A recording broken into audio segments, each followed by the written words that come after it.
Hi అండి, అందరికీ నమస్కారం. Welcome to my YouTube channel. ఈ వీడియోలో 33 ఏళ్ల రిటైర్మెంట్‌పై అయితే విశ్లేషణ అండి. సో, మీ అభిప్రాయాన్ని కూడా మీరు కామెంట్ ద్వారా తెలపొచ్చు. సో, వీడియోని అయితే ముందుగా ఎక్కడే గాని స్కిప్ చేయకుండా ఎండ్ వరకు చూసినట్లయితే మీకు ఇన్ఫర్మేషన్ పూర్తిగా అర్థమవుతుంది. వీడియో నచ్చినట్లయితే ఒక లైక్ చేయండి. ఇంకా కొత్తగా ఎవరైనా మన ఛానల్ చూసి సబ్స్క్రైబ్ అవునట్టయితే మన ఛానల్ వెంటనే సబ్స్క్రైబ్ చేసుకున్న తర్వాత నేను చేసే ప్రతి ఒక్క అప్డేట్ న్యూస్ ముందుగా మీరైతే పొందగలుగుతారు. ఆలస్యం చేయకుండా మనం వివరాల్లోకి అయితే వెళ్ళిపోదాం.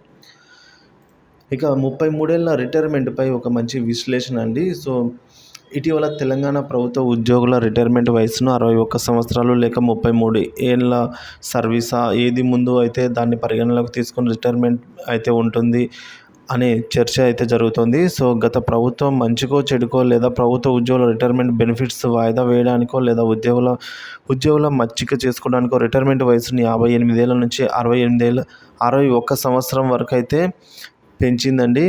ఇక 4వ తరగతి ఉద్యోగులకు సైతం 60 సంవత్సరాల నుంచి 61వ సంవత్సరం వరకు అయితే రిటైర్మెంట్ను ప్రకటించింది. అయితే తిరిగి 58 ఏళ్లకే రిటైర్మెంట్ తీసుకురావడంపై ఇప్పుడు చర్చ జరుగుతుందని, మరోవైపు నిరుద్యోగులకు ఆశలు కల్పించడానికి తెరపైకి 33 ఏళ్ల సర్వీసా అని కొత్త ప్రభుత్వం చర్చకైతే తెరలేపింది. అదే కనుక జరిగితే ముందుగా అత్యంత అనుభవం గల మరియు తెలివి గల వయసు గల ఉద్యోగుల సేవలు ప్రభుత్వం కోల్పోవాల్సి అయితే ఉండే ప్రమాదం ఉందండి. సో, ఒక వ్యక్తి చదువు అయిపోగానే లేదా తొలి ప్రయత్నంలోనే గనక ప్రభుత్వ ఉద్యోగం వస్తే అతడు తప్పక తెలివిగల వాడై లేదా ప్రతిభావంతుడై ఉంటాడు. అదేవిధంగా చివరి అవకాశంగా 28 నుంచి 32 ఏళ్ల ఉద్యోగం వచ్చిందంటే, అంటే అతని ఏజ్ 28 ఏళ్ల నుంచి 32 ఏళ్ళకి వచ్చిందంటే, సో, వారు డక్కా ముక్కీలు తిని సాధించిన వారు అయితే ఉంటారని అయితే ఒక అంచనా. సో, వారు 61 ఏళ్ల వరకు సర్వీస్‌లో ఉంటారు.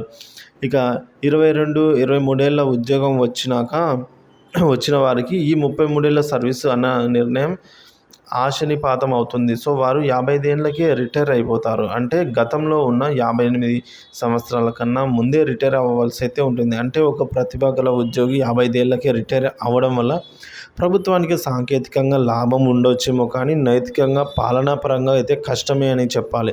ఒక సుదీర్ఘ అనుభవం, నైపుణ్యత, ప్రతిభ కలిగిన ఒక వ్యక్తి ఉద్యోగి సో, ఇంటికి పంపిస్తున్నామంటే, మరో పక్కన వయసు మీద పడ్డ 61 ఏళ్ల వరకు ఉద్యోగులు కొనసాగించడం ఏది మేలో ప్రభుత్వం అయితే ఆలోచించుకోవాలండి. సో, ఇందులో ఏం లేదండి, బ్రీఫ్‌గా చెప్పాలి అంటే, ఒక ఉద్యోగి ఫస్ట్ అటెంప్ట్‌లోనే జాబ్ వచ్చిందనుకోండి, ఫస్ట్ అతని ఏజ్ 24, 20 అలా వచ్చిందంటే, సో, అతని 33 ఏళ్ల సర్వీస్ కనుక పరిగణలోకి తీసుకున్నట్లయితే అతను 55 సంవత్సరాలకి రిటైర్ అయిపోతాడు. అంటే అతను ఎంతో టాలెంటెడ్ కాబట్టి ఫస్ట్ అటెంప్ట్‌లోనే జాబ్ వచ్చింది. సో, అంత ప్రతిభావంతుడిని ఈ 50 ఏళ్ళ కంటే ముందుగానే ఇంటికి పంపించేస్తున్నాం.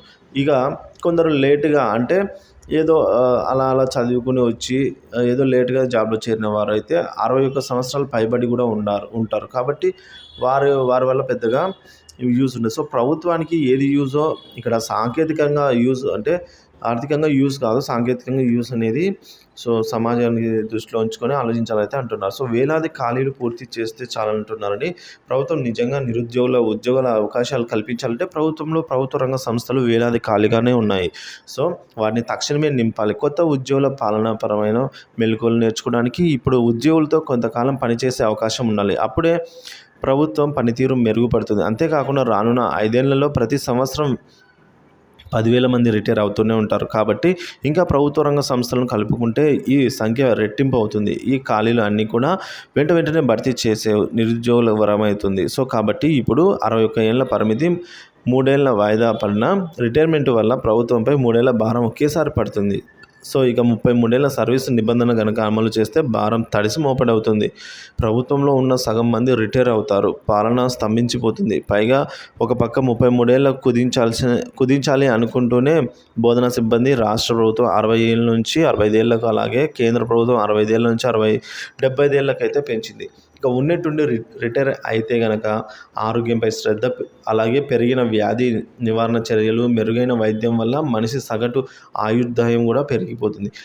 ప్రస్తుతం ఇప్పుడున్న కాలం కొద్దీ 65 ఏళ్ళు దాటిన ఎంతోమంది ఆరోగ్యంగా ఉంటున్నారు. ప్రపంచ ఆరోగ్య సంస్థ 2024 WHO గణాంకాల ప్రకారం చూసుకున్నట్లయితే సగటు భారతీయుడి ఆయుర్దాయం, అంటే లైఫ్ స్పాన్ అనొచ్చు. సో 60 సంవత్సరాలే ఉంది. అదే ఆరోగ్యవంతుని లైఫ్ స్పాన్ చూసుకున్నట్లయితే 70 ఏళ్ళుగా ఉంది. అంటే సగటు భారతీయులు 60 ఏళ్ళ వరకు జీవిస్తారు. అదే 1960లో 40 ఏళ్ళు మాత్రమే ఉండేది. ఎందుకంటే మానవుడి సగటు ఆయుర్దాయం పెరిగినందుకు రిటైర్మెంట్ వయసుని 58 ఏళ్ళ నుంచి 60 ఏళ్ళు లేదా ఇప్పుడు 61 ఏళ్ళు చేయడం తప్పు కాదన్న ఆవశ్యకత కూడా. ఎందుకంటే మనిషి పని చేస్తున్నంత కాలం ఆరోగ్యంగానే ఉంటాడు. ఆరోగ్యవంతుడైన మానవును సడన్గా పని నుంచి విముక్తి చేయడం వల్ల అతని చేష్టలు ఉడిగి లేక నిరాశ కలిగి అలసత్వం వల్ల అతను త్వరగా మరణం వైపే అడుగులు వేస్తారని అయితే నిపుణులు చెప్తున్నారండి. అంతేకాదు ఇప్పుడు ఎవరైనా మనం పని చేస్తున్నంత వరకు ఆరోగ్యంగానే ఉంటాం. సో ఖాళీగా ఉన్నప్పుడే మనకి ఏమైనా అంటుకుంటాయి. సో ఇది జోక్‌గా చెప్పడం లేదు. చాలామంది సర్వీస్‌లో ఉన్నప్పుడు చలాకీగా ఉండి రిటైర్ అయిన కొంతకాలంలోనే చనిపోయిన ఉదాంతాలు చూసి చెబుతూ ఉన్నారు. సో కాబట్టి రిటైర్ అయిన ప్రభుత్వ ఉద్యోగుల లెక్కలు తీస్తే తేటతెల్లమవుతుంది. సో కనుక ఈ ఏదైతే రిటైర్మెంట్ వయసు 61 ఏళ్ళు అయితేనే మేలు. ఎందుకంటే రిటైర్మెంట్ వయసు కనుక 60 లేదా 61 ఉంచడం వల్ల అందరికీ న్యాయం జరుగుతుంది. 33 ఏళ్ల నిబంధన నుంచి దానికన్నా అందులో మంచి కన్నా చెడే ఎక్కువ జరుగుతుంది. కాబట్టి ఇక రిటైర్మెంట్ వయసు ఇప్పుడు సమీక్షించడం అయితే కష్టమే. ఎంతో కాలం ప్రభుత్వ నియామకాలు లేక వేలాది ఖాళీలు ఏళ్ల తరబడి నింపకుండా ఉన్నాయి. సో ప్రభుత్వం నిజంగా ఉద్యోగులకు మేలు చేయాలి అనుకుంటే ఖాళీలు అయినా ప్రభుత్వ ఉద్యోగులను వెంటనే ఏవైతే ఖాళీలు ఉన్నాయో ఆ పోస్టులను భర్తీ చేయాలని అయితే అంటున్నారు. సో కాబట్టి ప్రతిభ గల అనుభవం గల ఉద్యోగులతో కొత్తగా ఉద్యోగంలోకి వచ్చిన వారికి శిక్షణ ఇప్పించాలి. అయితే అంతేగాని ఒకసారి ప్రభుత్వ ఉద్యోగులను ఖాళీ చేస్తే కొత్తగా చేరే ఉద్యోగుల్లో సరైన శిక్షణ లభించదు. ప్రభుత్వ సేవల్లో కూడా శూన్యతనే ఏర్పడుతుంది. కొన్న నాళ్ళకు మందు వేస్తే ఉన్నలకు ఊడినట్లే అవుతుంది అని అయితే అంటున్నారండి. సో కాబట్టి ఒకసారి ప్రభుత్వం కూడా ఆలోచించి తగు నిర్ణయాలు తీసుకోవాల్సి అయితే ఆవశ్యకత ఎంతో ఉంది. Thank you for watching this video. Video నచ్చినట్లయితే ఒక లైక్ చేయండి. ఇంకా సబ్స్క్రైబ్ అవునట్టయితే మన ఛానల్ని సబ్స్క్రైబ్ చేసుకోవడం ద్వారా నేను చేసే ప్రతి ఒక్క అప్డేట్ న్యూస్ ముందుగా మీరైతే పొందగలుగుతారు. Thank you for watching this video.